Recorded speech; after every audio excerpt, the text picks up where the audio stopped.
One day competitive coaching সেন্টারে তোমাদের স্বাগত। আমরা গতদিন আলোচনা করছিলাম যে প্রাচীন ভারতের ঐতিহাসিক সাহিত্যিক উপাদান। আজ আমরা আলোচনা করব যে গুরুত্বপূর্ণ প্রত্নতাত্ত্বিক উপাদান। প্রাচীন ভারতের ইতিহাস রচনায় সাহিত্যিক উপাদানের অপ্রতুলতার জন্যে আমরা প্রত্নতাত্ত্বিক উপাদানের উপরে কিন্তু প্রাচীন ভারতের ইতিহাস রচনার উপর বেশি গুরুত্ব দিয়ে থাকি। তো প্রত্নতাত্ত্বিক উপাদান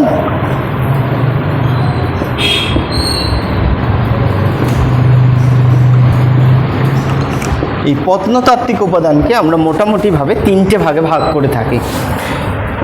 একটা হচ্ছে লিপি বা শিলালিপি, নাম্বার 2 মুদ্রা,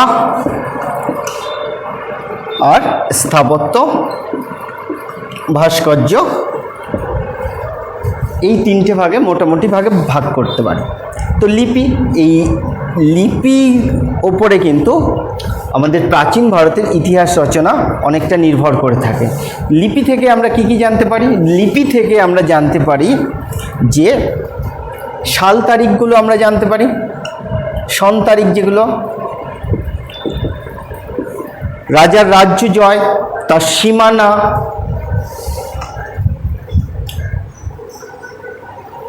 এগুলো জানতে পারি। তাছাড়া আর কি কি জানতে পারি?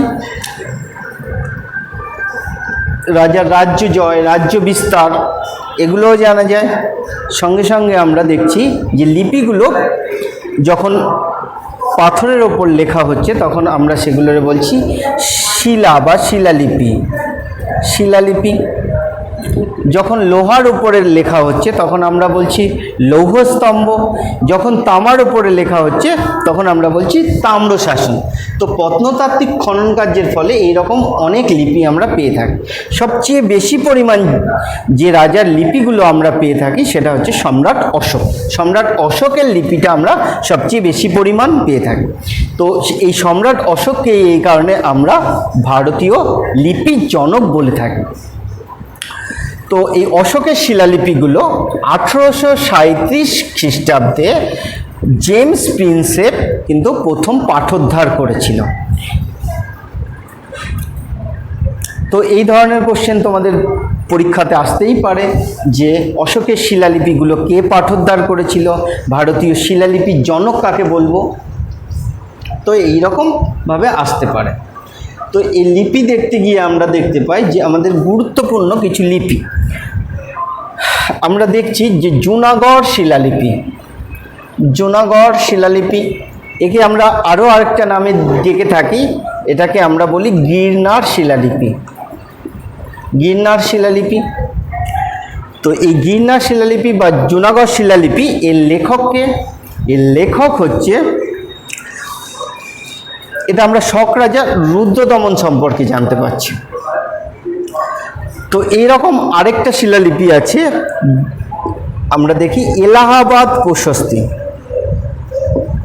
এলাহাবাদ প্রশস্তি বা এলাহাবাদ শিলালিপি।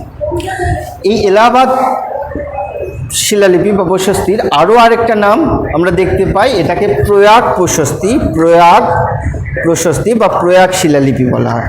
এই প্রয়াগ লিপিতে বা এলাহাবাদ শিলালিপিতে কিন্তু আমরা দেখতে পাই যে মাত্র 33টা লাইন রয়েছে। তারপরে গুরুত্বপূর্ণ লিপি বলতে আইহোল শিলালিপি। আইহোল, আইহোল প্রশস্তি বা আইহোল শিলালিপি, এটা থেকে আমরা কি জানতে পারি? এটা থেকে কিন্তু আমরা জানতে পারি দ্বিতীয় পুলকেশী সম্পর্কে। দ্বিতীয় পুলকেশী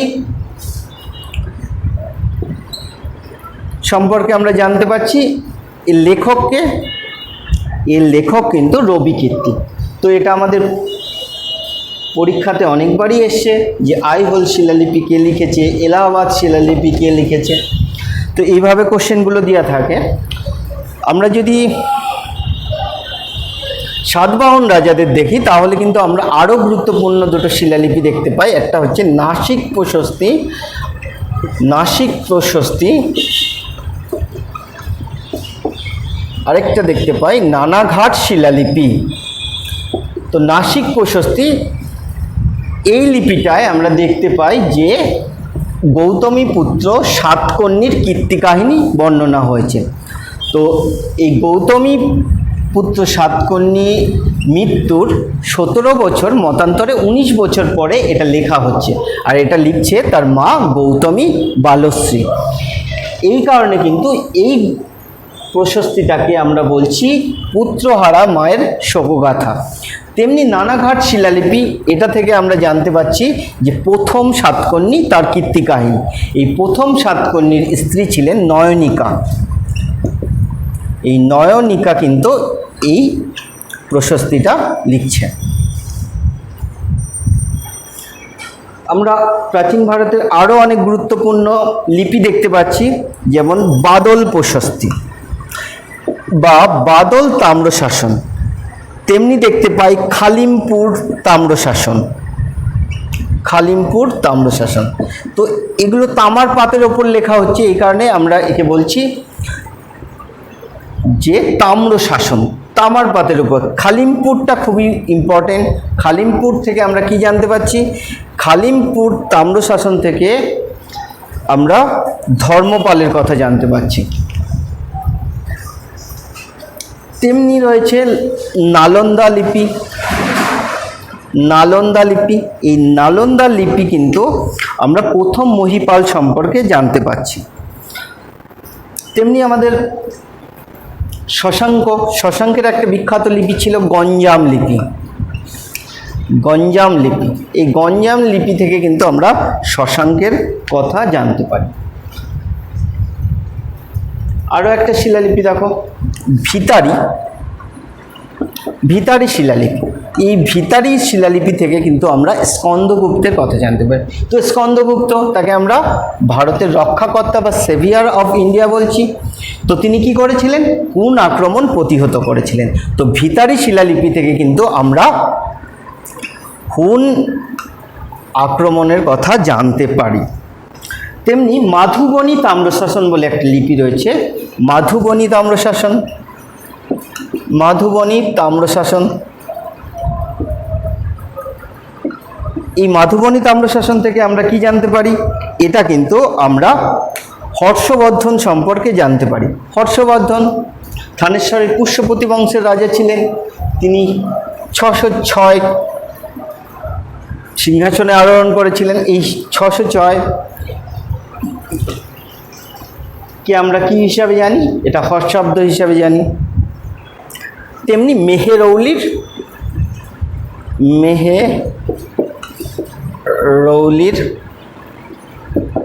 লৌহস্তম্ভ, এই মেহেরৌলির লৌহস্তম্ভ লিপি, এটা থেকে আমরা কি জানতে পারি? তো এটা লোহার পাতের ওপর লেখা হচ্ছে, লোহার স্তম্ভের ওপর লেখা হচ্ছে, এখানে আমরা এটা লৌহস্তম্ভ লিপি বলছি। তো এই লিপিটা থেকে আমরা কি জানতে পারি? এটা দিল্লির কাছাকাছি আছে। এই লিপিটায় কিন্তু এখন মানে প্রাচীনকালে যে ধাতু শিল্পে উৎকর্ষতা লাভ করেছিল তার কিন্তু বর্ণনা আমরা এখান থেকে পাই। কারণ এই লিপিটাতে এখনও কিন্তু লোহা নির্মিত হওয়ার পরেও কিন্তু এখনও জং পড়েনি। সুতরাং আমরা বলতে পারি যে ধাতু শিল্পে কিন্তু উৎকর্ষতা লাভ করেছিল। এটা বলা হচ্ছে কোনো এক চন্দ্র রাজা, এটাকে ঐতিহাসিকেরা দ্বিতীয় চন্দ্রগুপ্ত হিসাবেই মেনে নিচ্ছে। তেমনি তাঞ্জোর শিলালিপি, তাঞ্জোর শিলালিপি, তাঞ্জোর শিলালিপি সম্পর্কে আমরা চোলেদের সম্পর্কে জানতে পারি। এটা প্রথম রাজেন্দ্র চোল সম্পর্কে বলা হচ্ছে তাঞ্জোর শিলালিপি। তেমনি গোয়ালিয়র প্রশস্তি, গোয়ালিয়র প্রশস্তির নাম তোমরা সবাই শুনেছ। গোয়ালিয়র প্রশস্তি,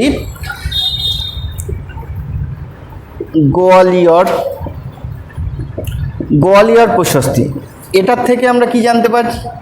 গোয়ালিয়র প্রশস্তি থেকে কিন্তু আমরা ভোজ রাজা, প্রথম ভোজ, এর কথা কিন্তু জানতে পারছি। বিক্রমপুর তাম্রপট, বিক্রমপুর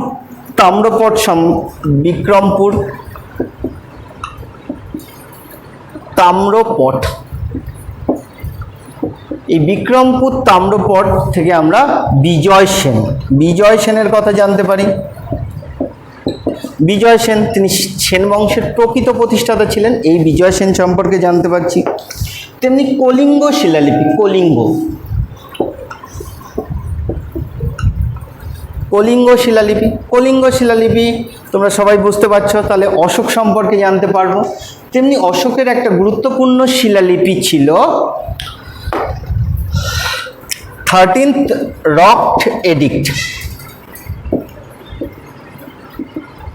এই 13th রক এডিক্ট বা ত্রয়োদশ শিলালিপি, এই ত্রয়োদশ শিলালিপি থেকে কিন্তু আমরা কলিঙ্গ যুদ্ধের কথা জানতে পারি। অশোক যে বৌদ্ধ ধর্মে দীক্ষা নিচ্ছে উপগুপ্তের কাছ থেকে, সেই সব ঘটনাগুলো কিন্তু আমরা এই 13th রক এডিক্ট বা ত্রয়োদশ শিলালিপি এখান থেকে কিন্তু জানতে পারছি। তেমনি আমাদের পরীক্ষায় আগেও কোশ্চেন এসে যে অশোকা নামের কথা আমরা কোথা থেকে জানতে পারি, তো অশোকা নামের কথা আমরা কিন্তু মাস্কি শিলালিপি থেকে জানতে পারি। মাস্কি, এই মাস্কি শিলালিপি থেকে আমরা অশোক নামের কথা কিন্তু জানতে পারি। আমাদের এখান দিয়ে আরও অনেক কোশ্চেন আসে যে লিপি সংক্রান্ত বিদ্যাকে আমরা কি বলি, লিপি সংক্রান্ত বিদ্যাকে আমরা কি বলি, লিপি সংক্রান্ত বিদ্যাকে আমরা বলি এপিগ্রাফি। তো এই ধরনের আরও অনেক লিপি আছে যেগুলো আমরা অফলাইন ক্লাসে ছেলেমেয়েদের সঙ্গে আলোচনা করি। তো আমাদের ক্লাসগুলো তোমরা ফলো করো, আমাদের অফলাইন ক্লাসের জন্যে তোমরা যোগাযোগ করতে পারো।